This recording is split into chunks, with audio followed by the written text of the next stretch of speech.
kita ke sini untuk memastikan bahwa masih ada titik api di Bromo ini. Dan nanti Pak Kepala Balai Besar TNBTS diharapkan mengirim surat untuk menggerakkan heli yang sekarang ada di Kaliandra untuk bisa bergerak di sini.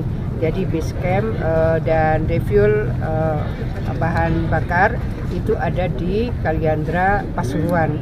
Sehingga kalau sudah ada permintaan dari sini untuk menggerakkan salah satu heli ke Bromo, insya Allah besok heli itu sudah bisa bergerak ke Bromo dan sekarang sedang dicarikan titik-titik sumber air untuk bisa diakses oleh heli jikalau akan melakukan pembasahan dan pemadaman.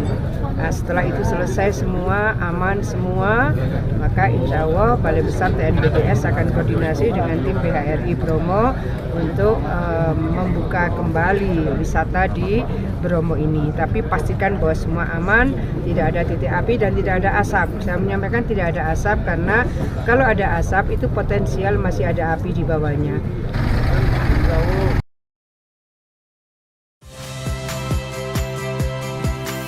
Saya Tifa Solesa. Saksikan program-program Kompas TV melalui siaran digital, pay TV, dan media streaming lainnya.